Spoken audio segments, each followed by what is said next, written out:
entertainmentbuddha.com. Welcome to the Graveyard, a hideaway of the kooks, subculture elitists, and the disenfranchised substance of losers. Those who in general don't mix well with others. This is a Deadly Class podcast.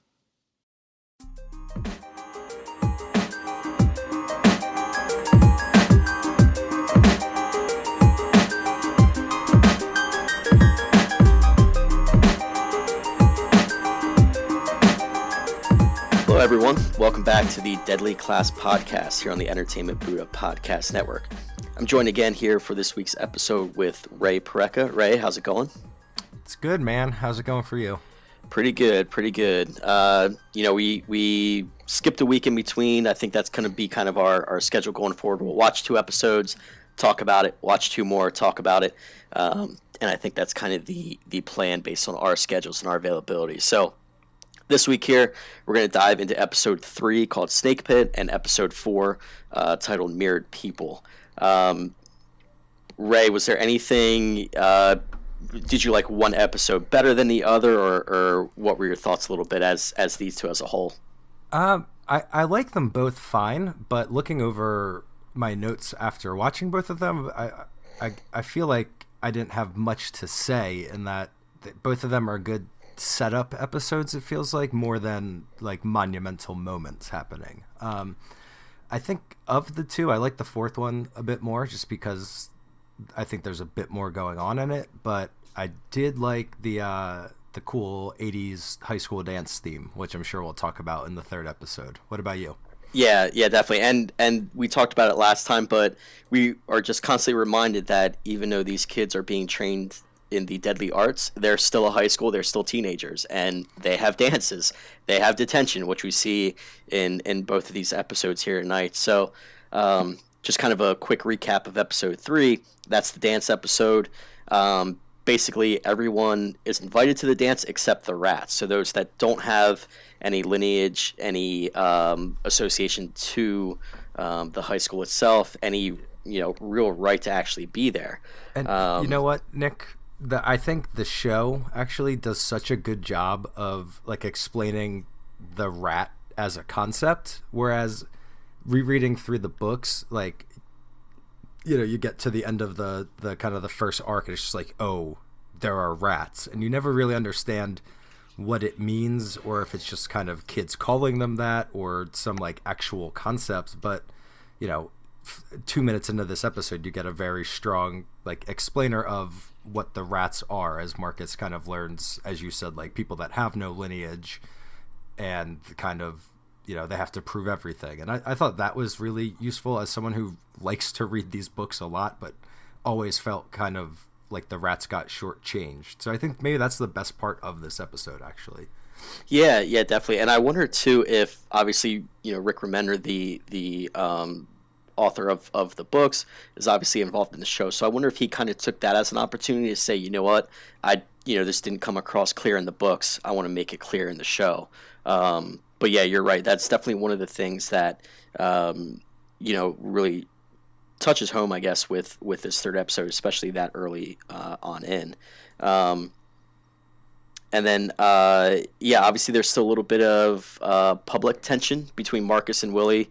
Their relationship is kind of strange given what happened to them in with their first homework assignment. We kind of see them work through that a little bit here as well. So I don't remember do you remember which video game they were playing together? There was the boxing game, and then what was the other one they were playing at the end? They're playing Punch Out, and then I think they're playing Kid Icarus at the end. Kid Icarus. Oh yes, he did. Yeah, because Willie did mention something about Kid Icarus. That's right. Mm-hmm. And you know what? I was gonna say I don't visually remember seeing it. I only remember hearing him say Kid Icarus. So I'm hoping that they didn't pull a bait and switch there. But I heard Kid Icarus, and so did you. So yeah. But yeah, going back to the dance scene here, and obviously, as we mentioned, it is a high school, and the legacy kids, everyone that's associated to a gang, the Soto Vatos, the Kuroki Syndicate, Dixie Mob, whoever it is, they use this time as a way to haze the rats. So, within the first, I think, minute or 2 of the episode, Billy reaches his hand into his locker, and a mousetrap snatches him on the hand, and he just Billy's my favorite. I mean, he just turns, he starts laughing, he goes, ha ha ha, good one, I get it, and just like has that defense to just start laughing at the situation. He's not going to go up and shove somebody for doing something. He's just going to laugh at it. You know, that's his defense mechanism. Yeah, he's super relatable, man. He really truly is. Even if you're not, mohawk wearing punk rock kid or whatever, like he's the best character, as you said, because he feels like a person all the time, I think.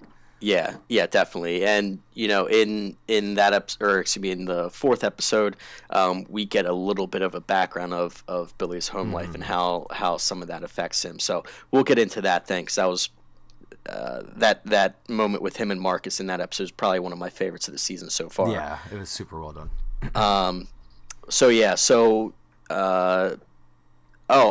Let's not forget the haze too at the lunch in the cafeteria. Bean fed rat. I mean, do you think there was actually? I mean, there was a rat tail in it in the food, obviously, but do we think it was actual rat meat?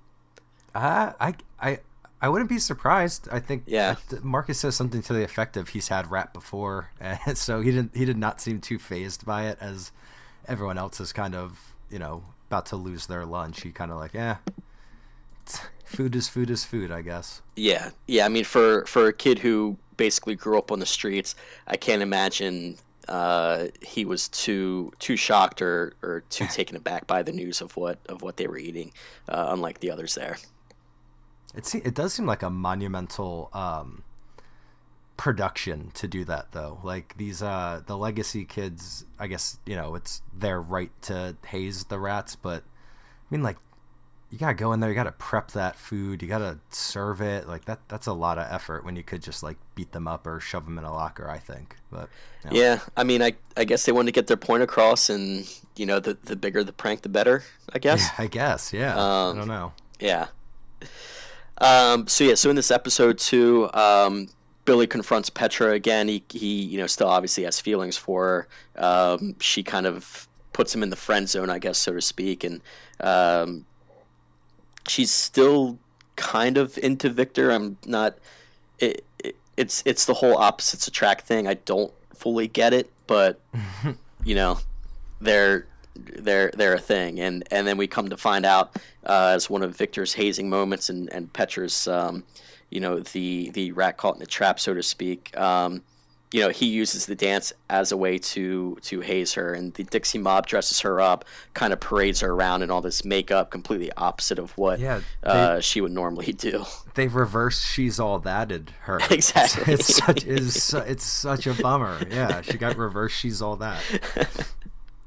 And then as Marcus and Lex and Billy are up on the rooftop or in the graveyard there, Petra comes up, kind of says what happens, and is obviously very hurt by it. Marcus decides, this is something we're going to fight over. What's the point of having friends if you're not going to stand up for them, he says, or something to that effect there. So I thought, for a guy that was a loner his whole life, and as we talked about before, he sticks up for other people even if they don't stick up for him. So and then they go down and they just start blowing darts on people, man, with the poison that just makes people see and feel things, and the whole place gets a little crazy there. Yeah, Marcus got good at using the blow dart pretty quickly, because we see earlier in the episode, like, he has no concept of how it works, only to be pretty damn good at it a day or two later, I guess. So yeah, if nothing else, King's Dominion seems to really teach the students well in that regard. Yeah, you can't fault them for a poor curriculum. So one of the other things too that happens in the episode is Professor Poison, aka Jurgen Denke, played by Henry Rollins. He starts to question the truth behind King's Dominion and their purpose. He talks with Marcus and says, get out of here as quick as you can, keep your head down, basically telling him, pick your battles, you're going to get killed here if you're not careful, kind of thing. and we kind of learned a little bit about his background too. And with Master Lin, he is obviously owed a great debt to Master Lin. He was rescued from prison. We I don't think we really know exactly why at this point in the show, but we know that basically Denki owes the school and owes Master Lin this great debt. He'd been with the school for 20 plus years. He was supposed to be there longer, but he's seen the change and the shift in who was really at power within the school and what they're producing outside in the world, and he's not okay with that anymore. Yeah, he has a great conversation with Marcus, as you alluded to, where he says something to the effect of he thought he signed up at King's Dominion because he expected to train like a generation to burn the world down, basically, and he's super disenfranchised with the idea of training these legacy people just to maintain the status quo, which is a total Henry Rollins move. Oh my God, yeah, it's phenomenal. Like, perfect casting in terms of having Henry Rollins play a character that Henry Rollins would respect. So yeah, so he turns in his, basically it's a letter with a symbol on it. It's basically a resignation letter that doubles as a suicide note. And Master Lin takes this to, all this time we think Master Lin's the head of all this, but there's someone else behind the curtain, and with some really interesting office decorations. Yeah, to I guess say you the could call least. them. Yeah. Yeah. So I did we get a name, or it's escaping me for some reason? I don't believe so. Okay. I think she's Shadow Mysterious Lady. Okay. So Shadow Mysterious Lady, Lin confronts her with Denki's note saying he wants to leave, he wants out. She has a desk. Holding up the desk is two naked people. She has a chair. Her chair is a naked person. She's got two people on either side of the room just standing there. Her name is Master Gao, by the way. Master Gao. Okay. Master Gao. Yeah. So Master Gao just has these people in these, and these people do not move. They are stuck there, and she uses them as a point. 12 hours a day they stand still like that. Yeah. Yeah, and she uses that as a point when talking about Professor Denki, and these people are in agony, but they're doing what they're supposed to do, and she's saying he is not anymore, or he no longer wants to, so he has to be dealt with. And Lin tries to cover for him because they've been friends for a long time, and it's just not something that's going to work out, as we can kind of tell there. Yeah, tough break. Denki is, we've talked about him a decent amount so far, but he just kind of rules in that he seems to be the only dude, or the only adult that these kids have that like truly gets it, or gets maybe the angle that someone like Marcus or Petra or Billy might be coming from. So it sucks to see that his his card's getting punched, but at least it makes for some drama. Yeah, definitely. And as Master Lin heads back and realizes that he's got to kill his friend, go figure, he tries poisoning the professor of poison. Doesn't work. Jurgen lifts up the glass and immediately sniffs out the poison in there. Those two start fighting, beat each other up, throw each other around the room. A couple old teachers there, to the point where Lin just can't kill him. He just can't do it. So he basically gives his friend, an opportunity to leave, but says they'll be after you. And then Denki leaves, and that's kind of where we see the last of him, at least for now. So yeah, any other thing you want to add there in regards to Denki and Master Lin's scuffle? No. It was touching, and if I recall, Denki asked, for knowing that, as we said, like he kind of handed in his resignation / suicide letter, kind of asked for just, a friendly courtesy of, give me a little heads up. And ultimately he doesn't, because he gets poisoned, or is almost poisoned. But it seems like at the end of the day, Lin does give his old friend, at least a chance, which is, it's reminiscent, I think, of the writing in the book, which is interesting because that makes me wonder, if how much they'll line up with that sort of stuff. So I'm curious to see. Yeah, what definitely. about you? Any thoughts on all of that? It's a Um, lot that happens. Like, despite me saying earlier that it feels like not a lot happens, as we go through it kind of point by point now, it's like, oh crap, that is a lot is happening. yeah, Or a lot to digest. Yeah. yeah, definitely. And Chico has a moment in this episode too. We talked about him last time about how, in this whole show, he's probably the one dude we don't want to ever step to or mess with. No, yeah, still Um, scared of him. Yeah, absolutely. So Saya and Maria are roommates, and they want to have a girls' night out, so to speak. They want to go to the dance. Maria doesn't want Chico to go. She's like, "Oh, we just want to do our own thing and have fun." And you could tell he's got the gears are grinding in there. Something he knows something's going on. Hmm. Um, and Saya and Maria, they're playing. They seem to be playing a little bit of the game, aren't they? With Chico. A little bit, yeah. I think I don't know. It's hard to digest because like Maria and Chico's relationship is like, it's a train wreck that I think neither of them can really get off of. And Saya seems to want to be such a good friend and truly like help, Maria out in what could be a pretty toxic little relationship, but I guess it comes down to, like we keep saying, like they're still 16, 17-year-old kids, and they don't always act in the most responsible way.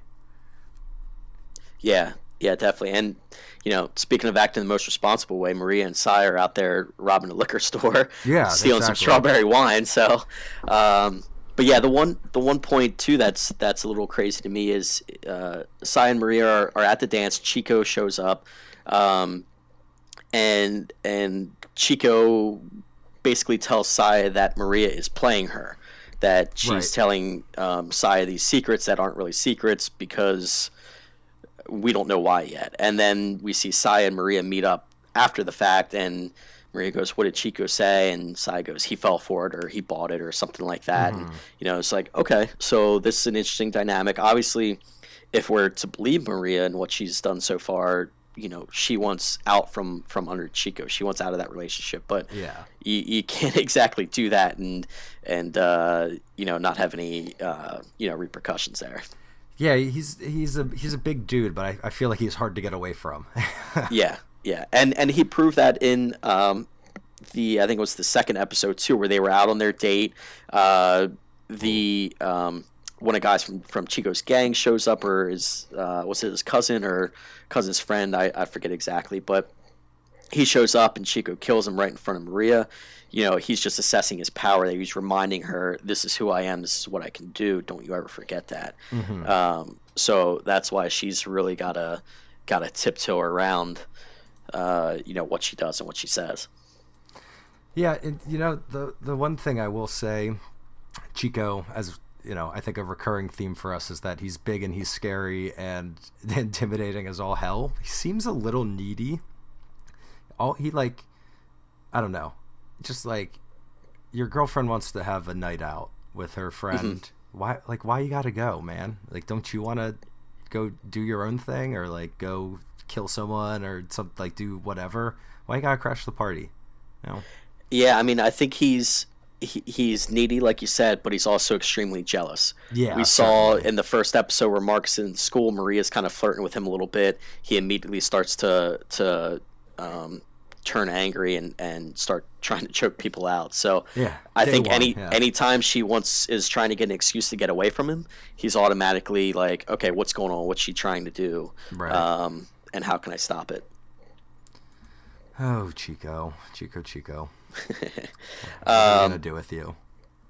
Yeah, and then of course he gets into a little scuffle at the dance then too when Billy, Marcus, and everyone try to play their own prank with the darts. So um, yeah, he starts beating on Marcus until Master Lin shows up and kind of calms everybody down there. Um, it's always something with those two.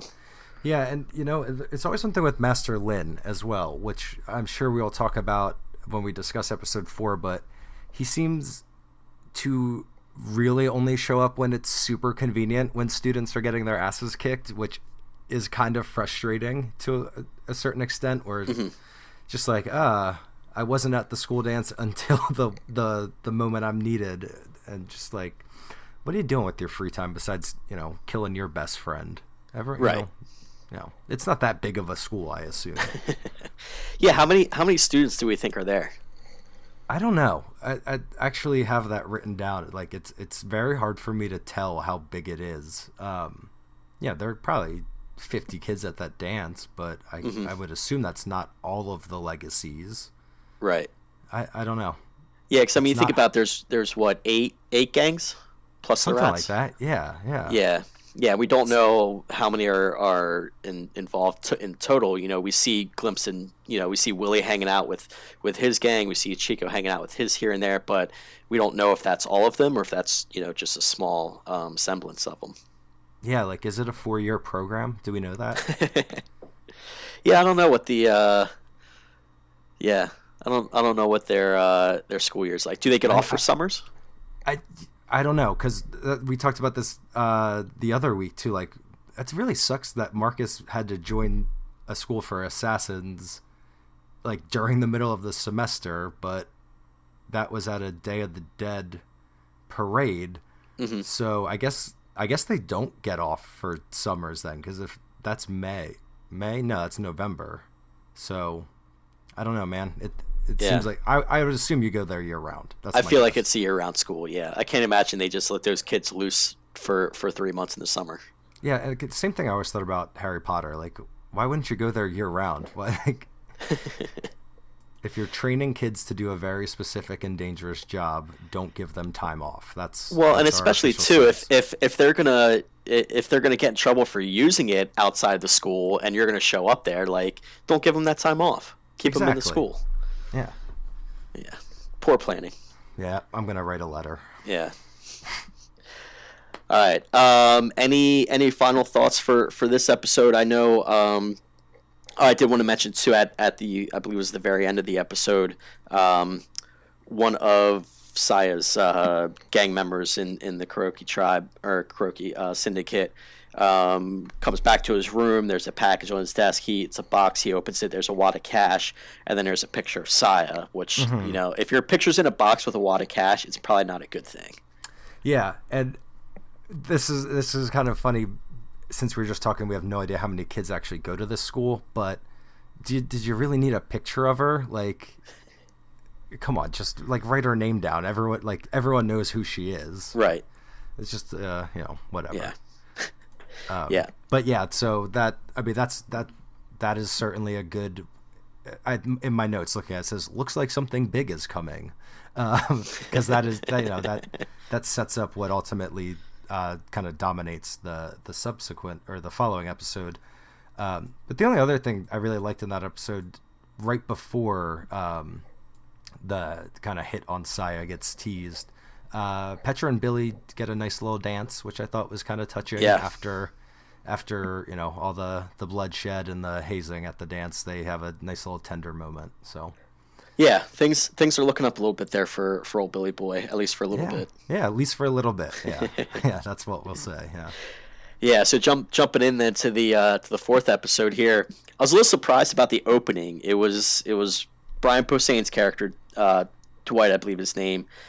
He's basically the drug dealer who's at the house party in I think it was the second episode. And he's basically just doing the risky business move. He's dancing around the hardwood floor in his socks and underwear, and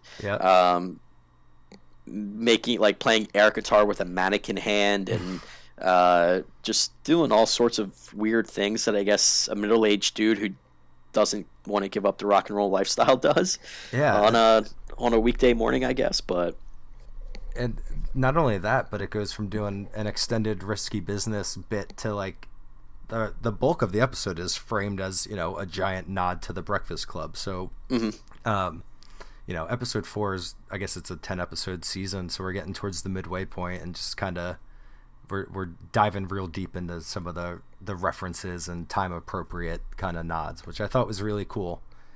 Yeah, definitely. And so basically the episode starts with that, the dance move. He's talking on the phone with his mom about risky business, Yeah, and yeah, that's good. swearing at her, and having a very intense argument about it. And then he gets a knock on the door, and the very strange guy that we saw in, what was that, episode 2? Yep, yeah, I we've believe it been was. waiting for We him. saw in Yeah. episode 2 show up, and basically just says, he's there looking for Marcus, and Hmm. we see a little bit. I guess maybe the actual full intro was the comic book flashback of Marcus in his room with this guy as his roommate when he's watching the dog show, and he's kind of having a little fun with himself with Marcus in the Yeah, room. a little too much fun to Yeah, the dog show. yeah. But hey, we're not here to judge, I guess. And yeah, as Marcus is sitting there, he's building what looks like a bomb filled with nails and shrapnel that Hmm. he's expecting, I'm sure, to use at some point. So, um, but yeah, then the episode cuts to what happens in the aftermath of the dance itself. There's a handful of students that get detention. We have Marcus, we have Chico, we have Saya, Petra, Victor, and the Hessian. What's his name? Jade, Something like if I that. remember right. Yeah, poor guy. Yeah, he Jaden. just It's Jaden. Jaden. Yes, Yeah. yes, yeah. Poor guy just want to have some fun, but he got caught up in detention, and basically detention at King's is an entire weekend locked in a library with those people, which would What a certainly drive me terrible, nuts. terrible idea for a detention. Yeah, Again, like, hey, these people literally want to kill one another, and we stop them from killing one another. Let's lock them up. I'm yeah, sure they'll learn a lesson. Like, get out of here. yeah. Exactly, exactly. And it doesn't take long before they start arguing with each other. Yeah. Victor starts showing off his muscles. He's doing push-ups and various weightlifting exercises with books or whatever he has to lift there. Um, yeah, and then as Master Lin is kind of leaving the facade of the school, we see two members, presumably the folks coming after Saya, walk in, um, and they basically just want to take Saya. We don't know what's going to happen to her. We don't know who exactly these people are yet. Um, Now, these students, I think I'm missing a part here. They get out of the room, right? Marcus, that's right. Marcus picks the lock. Sorry, I'm doing all this Yes. from memory here. Marcus picks the No, lock. no, They you're get good. out because they're in search of food. Saya's katana was taken from her when she was in detention there, so they're basically kind of exploring around, and they find that like the coolest room I've ever seen in my I life. know, right? They Like, find like the contraband room. yeah, there's dirt With bikes, there's bottle rockets, there's different weapons, and there's a sword there. It's not Saya's sword, but yeah, um, yeah, and then they set up a little ramp with some spikes or needles or whatever for Saya to do her evil Knievel bit off of with the motorcycle, and um, yeah, I thought that was kind of funny because yeah. as a student, anytime I had something taken away from me, I was like, man, I wonder where that goes, and you Hmm. just imagine there's a room full of just all this stuff that teachers have taken from students over the years, but imagine that in an assassin school.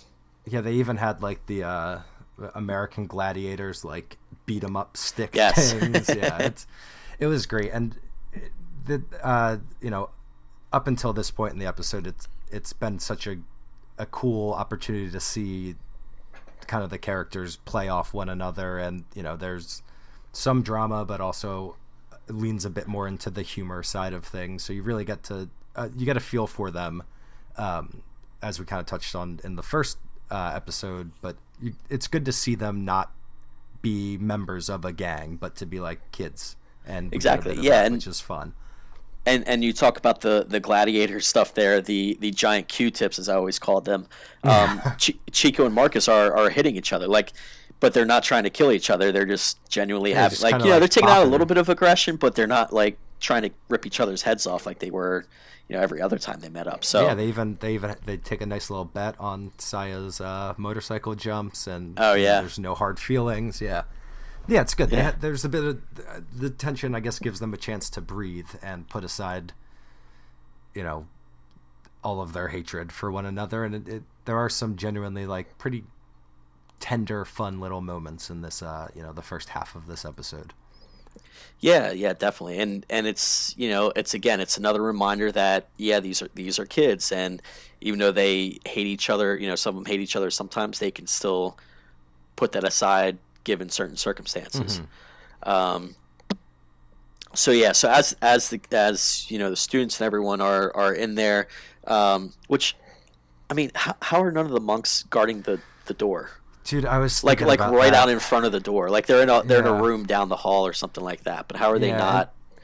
we even see, Maria and Willie have a few scenes together that are presumably happening in the dorm rooms, which, like, where is that relevant to the library?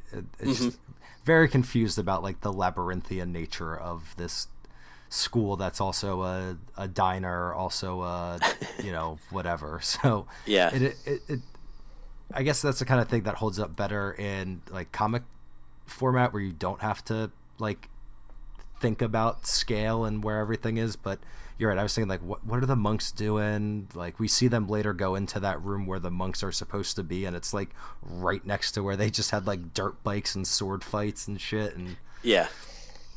maybe it's all soundproof, who knows. It could be. It could be. But yeah, and as they're as they're kind of having a little bit of fun, getting a breather from the library room that they were stuck in.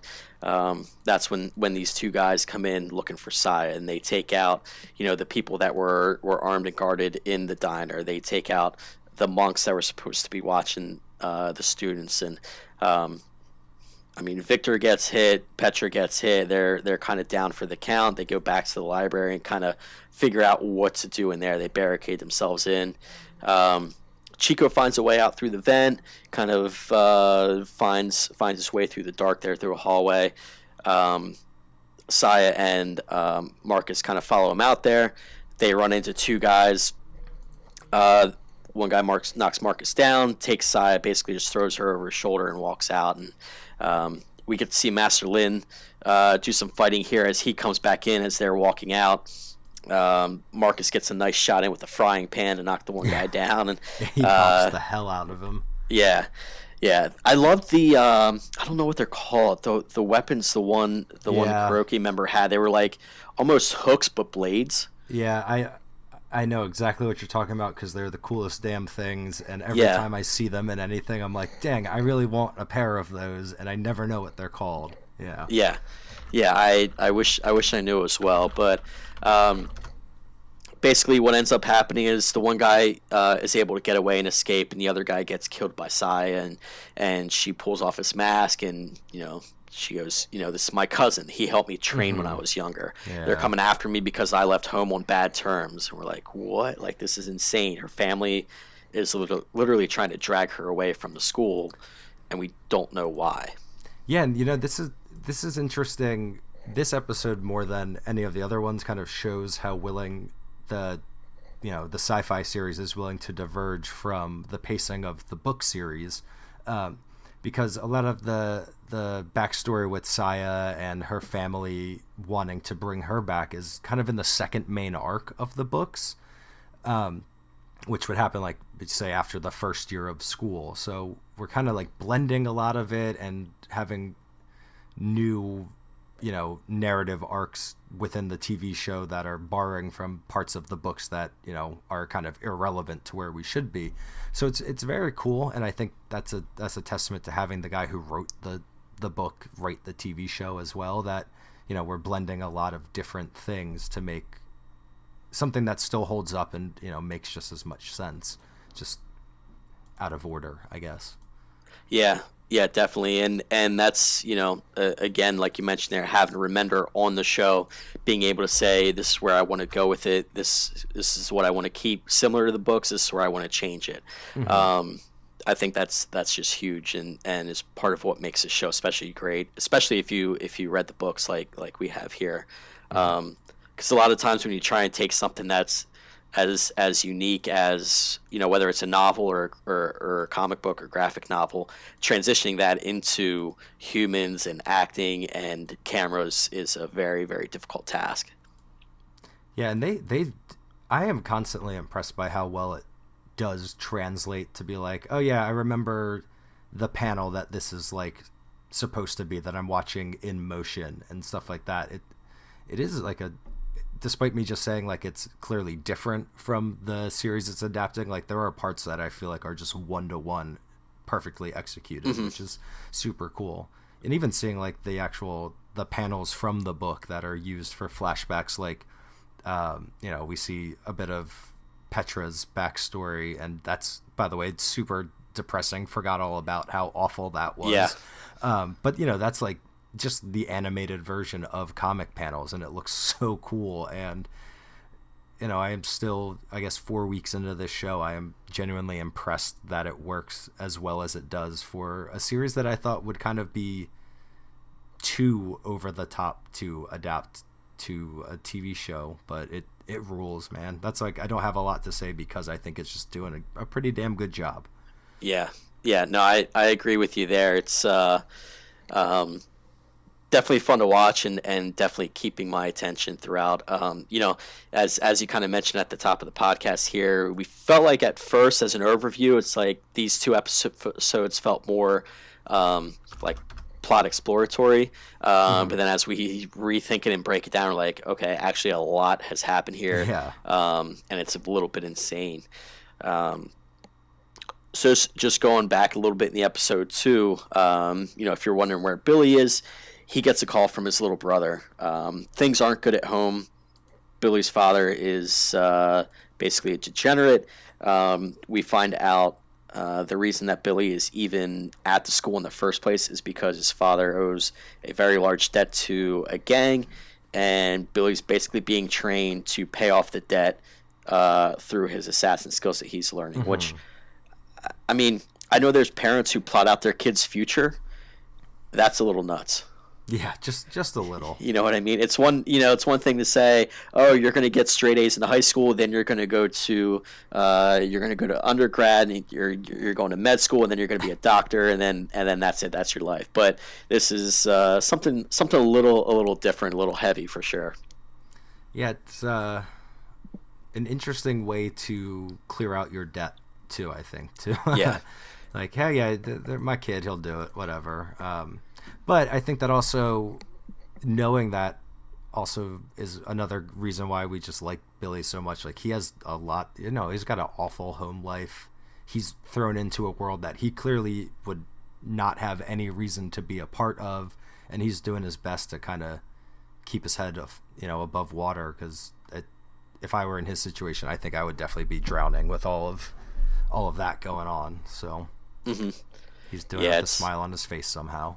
Yeah. He again, I think it's laughter is his defense mechanism. It's what he resorts to when things are not going well for him. And obviously having a younger brother, he wants him to be safe. And his brother calls him because there's people outside the house kind of creeping around, and obviously the dad isn't much use of anything really, except to lose money gambling and to make the home life a terrible place. So Billy heads home, and we come to find that he actually confronts his father, and he's retelling this story to Marcus, and it's one of the most touching and I guess honest feeling moments in the season so far. I saw something online that as Billy was telling the story when they were, I think his real name's Liam. When Liam was giving his monologue, Benjamin Wadsworth, the guy that plays Marcus, was genuinely crying. Wow. Like, he had legitimate tears coming out. That's how good, the story is. That's how good the acting is. I definitely felt it. I don't know about you, but no, it's the most emotional the show has been, and kudos to Liam, because he nails it. It's a touching, powerful moment. Yeah, I mean, he looks, he has that couple points where he's kind of standing there, he's looking kind of away from the camera, but he's not really looking at Marcus for the most part. It's just kind of off on his own, and the way he gets choked up, the way he says the words, and obviously his face is all battered and bruised when he talks about his father beating him. He says he wears a lot of rings, and I can see them coming down, and you know, as we just touched on too, Billy's first defense isn't to fight back. That's how he got his arm broken by Victor. He was mouthing off and laughing at him, and then got his arm snapped, and which his cast came off. He took his cast off, so yeah, it's true. You know, yeah. It might have been a little premature. I don't know. That was the full 6 to 8 weeks, like doctors recommend, but the cast came off for sure. Yeah, sometimes you get bored and you just need to do something, I guess. Yeah, I guess. But yeah, that scene is just phenomenal, and you know, it really sets up the next episode, where one that I'm very excited for. I wasn't sure where it would fit in exactly this season as far as timing goes, but they're going to Vegas, Ray. Yeah, they are. I was about to say we're going to Vegas. We are not, but they are. Yeah, because the episode kind of ends after that. You know, the monologue you just discussed. Billy kind of comes to Marcus with an interesting proposition that what if we went to Vegas and killed my dad? Yeah. So not the most ethical, I guess, or moral reason to have a road trip, but I think for these kids it's a good enough reason to do anything. So yeah, and I mean, obviously we both read the book. We don't want to give too much away, but that part, that trip to Vegas in the first volume is probably my favorite part of it. It's wild. Yeah. It's very wild. I might go back and just reread that section again before the next episode. But it's very wild. So I'm very excited to see how they go about it. They released I don't know if it was a trailer or just a clip on Twitter of everyone in the car, and it kind of had like acid rainbows over top of their heads. Yep. So you know things are going to get a little trippy here. It's going to get good. Yeah. Yeah. So so I'm curious to see too how far they go with this next episode as well. And obviously Master Lin's got to deal with everything that's going on with him and his pal that he nearly killed as well. So you know, this episode we didn't see a ton from Master Lin, but there was a scene where he was trying to figure out, am I doing the right thing? Am I on the right path? Did I go off course somewhere? So it'll be interesting to see too where he winds up as the season goes along.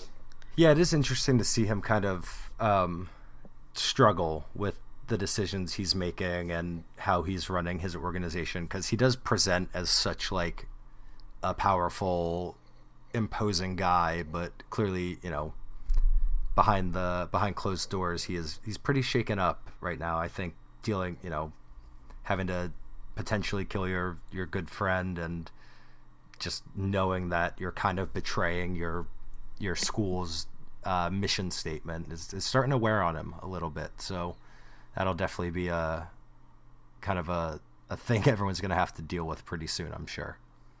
Yeah, definitely. And that's one thing too with, you know, anybody that has any form of power, especially power like he has, you have to put on a front. You have to be that leader, and you don't want to see anybody, you know, you don't want anybody to see you broken down or questioning things. You always have to have that main goal and that focus.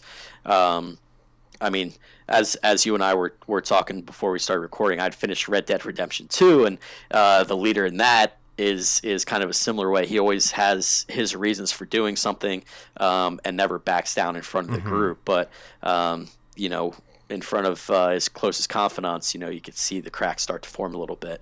But yeah, sorry to get off on a video game tangent there, but it just popped into my head. So no, it's actually very similar. Yeah, in terms of, you know, like you said, the balance of power and what's good for the goose is not always good for the gander, and vice versa. So we'll see how it all shakes out. Definitely. Well, we're going to Vegas on the next episode, so that'll be a fun to spend some time away from King's Dominion. Not try and figure out how the map of the school looks, but go hang out on the Vegas Strip in 1987 and see what that's like. I think it's gonna get weird, to say the least. I hope so.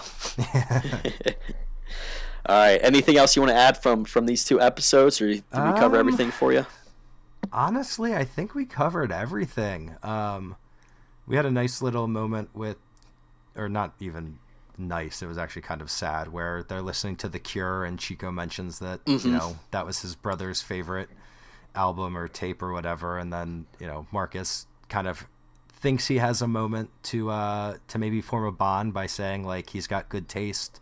And then Chico kind of fires back that, he had good taste. Like, his brother, as we now know, is dead, which, nice little moment of character building, really sad moment of Chico's life. So I think that was well done and subtle enough. Yeah.